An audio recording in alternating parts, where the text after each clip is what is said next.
Bismillahirrahmanirrahim. Assalamualaikum warahmatullahi wabarakatuh. Alhamdulillah. Wassalatu wassalamu ala rasulillah wa ala alihi wa ashabihi wa mawalah amma ba'du. Kembali kita bisa berjumpa sore hari ini dalam keadaan sehat walafiat atas nikmat yang Allah berikan kepada kita, nikmat sehat khususnya, sehingga kita masih bisa menjalankan ibadah Ramadan dengan senang dan tentunya berharap ridho Allah Subhanahu wa taala. Baik, sahabat-sahabat semua yang ada di rumah, hari ini tema kita adalah membahas tentang kesehatan. Sekarang bersama kami sahabat lama yang luar biasa, beliau konsisten dalam dunia kesehatan, yaitu Mas Imron, Direktur IMS Islamic Medical Service. Betul Mas Imron ya? Alhamdulillah. Mungkin satu pertanyaan di awal. Selama masa pandemik ini, menurut pandangan Mas Imron, itu bagaimana? Nah, kemudian untuk bisa memberikan kepahaman kepada masyarakat, sahabat-sahabat yang di rumah, apa yang harus kita lakukan, kemudian sikap kita bagaimana, supaya kita bisa bijak dalam mensikapi keadaan sekarang. Monggo. Baik, Bismillah. Yang jelas dengan wabah COVID ini sebagai sarana kita atau media kita untuk lebih dekat. Kita diberikan banyak kesempatan untuk lebih dekat dengan keluarga, dengan Sang Pencipta. Tentunya ya sebagai seorang Muslim ya hanya dua hal, seperti yang disampaikan dalam hadis bahwa ya ketika itu sesuatu yang tidak enak atau sesuatu yang tidak menyenangkan, kita bersabar, dan itu baik. Begitu juga ketika hal itu merupakan hal yang baik, ya, kemudian kita bersyukur, ya itu baik buat kita. Tentunya ya saat ini ya saat-saat yang kita tuntut untuk bersabar ya, dengan tentunya banyak berdoa, mohon ampun kepada Allah. Nah, menurut kami ya, setelah kami berinteraksi dengan masyarakat dengan berbagai macam kalangan, terutama di hampir 2 bulan ya. 2 bulanan ya. Jadi semenjak Maret tuh di Indonesia. Ya, semenjak ditetapkan sebagai pandemi itu, ketika kawan-kawan yang lain atau masyarakat yang lain diminta untuk stay at home, kita tidak, karena memang tuntutan untuk kita membantu ataupun berjibaku dengan tenaga medis yang lain ataupun dengan relawan medis yang lain untuk bagaimana kita bisa turut mengendalikan ataupun mencegah bagaimana bisa tidak semakin banyak. Jadi sebenarnya ya ini penyakit yang sebenarnya juga banyak, ini seperti halnya penyakit yang lain. Ini judul baru saja mungkin. Ya, kalau sebenarnya sih pemahaman informasi terkait apa itu COVID, apa itu Corona ini kan sudah banyak ya, banyak. Mungkin teman-teman sahabat-sahabat sudah mungkin bisa melihat di TV maupun di media yang lain. Ya.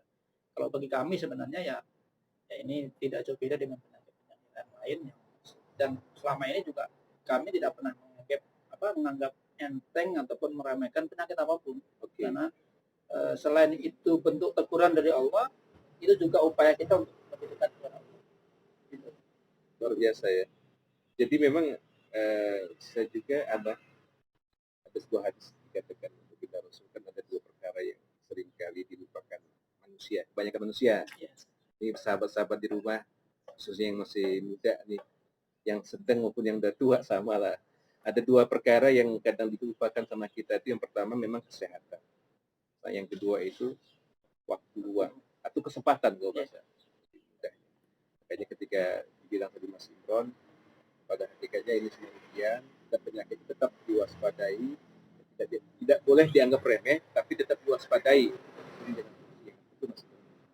Nah, kembali baik. Nah, kemudian selama sejak diumumkan pandemik, tentunya kan IMS kan saya ngikuti loh Mas Imron. cukup intens lah. Iya, iya, iya. Iya, Mas, kegiatan apa sosialnya, kemudian juga nanti kita bahas yang satu lagi yang menarik tuh yang hapus tato Oh, nanti. Nah, itu kegiatan selama ini untuk mensupport pemerintah apa yang dilakukan ya, Mas? Iya, Mas, selama ini. ada beberapa yang harus kita lakukan. Pertama, eh, dalam rangka untuk pencegahan penyebaran, ya, kita juga sudah melakukan penyemprotan, ya, disinfektan itu di beberapa fasilitas umum, fasilitas sosial, di pemukiman dan di tempat-tempat ibadah juga, terutama di sekitar DKI. Ada beberapa memang tidak banyak, tapi rata-rata di DKI, ya. Di Jakarta ada beberapa titik di Depok dan di Bekasi. Kemudian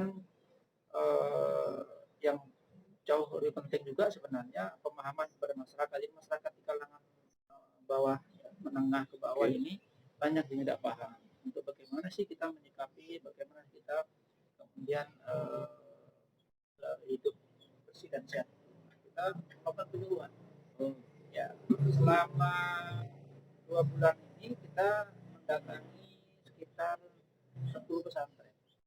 Banyak ya. Ya, jadi memang pesantren ini sudah sebelum pemerintah menetapkan apa istilahnya lockdown ataupun apapun namanya, ya, sudah melockdown sendiri. Jadi mereka sudah menutup dari akses pintu masuk. Oh, ini inisiatif ya? Ya, mereka sudah menetapkan itu sehingga tidak ada kontaminasi, ya, baik itu orang tua santri yang mau menjenguk, kemudian masyarakat sekitar ataupun yang lain. Jadi tidak hanya orang dalam saja, sehingga aman, ya.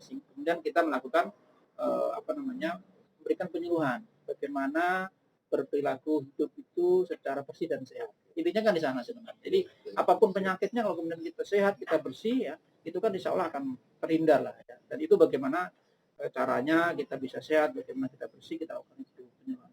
Ya, sekitar 10 pesantren, ya, itu ada di Tangerang, di Bogor, di Jakarta, di Depok, di Bekasi. Ada tersebar di beberapa tempat. Kemudian ada satu kelurahan, ya, di daerah Bogor, kita bersama dengan lurah, ya, tentunya dengan mengikuti SOP yang ada, kita melakukan juga kegiatan. Terus kita juga memberikan atau mensupport ABD, apa, alat pelindung diri. Itu macam-macam, ya. Kemudian tadi hanya baju, ya, tapi ada itu ada masker, sarung tangan, macam-macam yang kita berikan di Jakarta. Ada tiga rumah sakit, ya, tiga rumah sakit yang kita silaturahmi, kita kunjungi. Kemudian ada 2 puskesmas untuk di DKI itu, kemudian ada beberapa puskesmas lain yang di pelosok. Kemudian kita juga kita kunjungi, ya, ada yang kita kirim lewat jasa pengiriman itu, ya, itu ada di Palembang sama di Morowali Utara.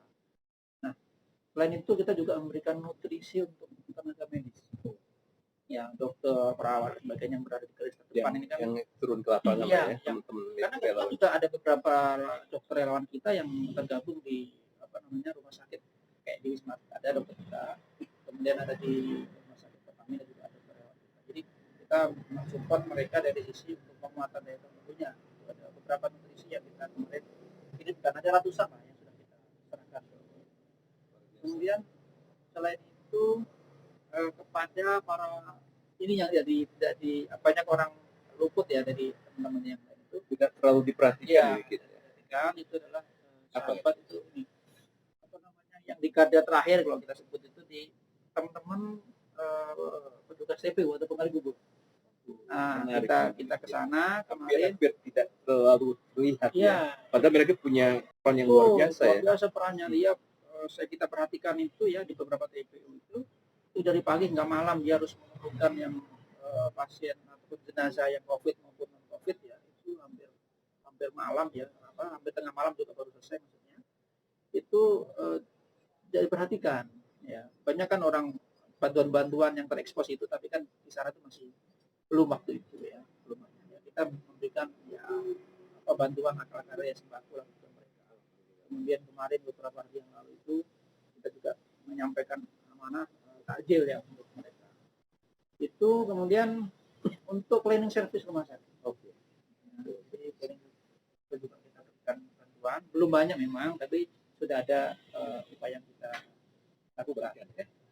Baik. Kemudian ada lagi satu, itu pembagian kita kebetulan membuat atau memproduksi hand sanitizer.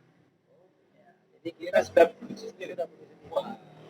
Kita ada tenaga ahlinya masalahnya, kalau nggak dimanfaatkan sayang. Jadi dari Bazir, kemudian kita belanja di luar itu kan juga biayanya mahal ya, kemudian agak langka juga ya, kita produksi hampir 10.000 ya. 10.000 potong. Ya, yang sudah kita produksi kemudian kita bagikan. Ya, selain sanitizer juga ada masker juga. Itu saja. Baik, masih luar biasa ya. Artinya sampai saat ini IMS dan tim tidak berhenti untuk senantiasa memberikan support ya ke masyarakat ya.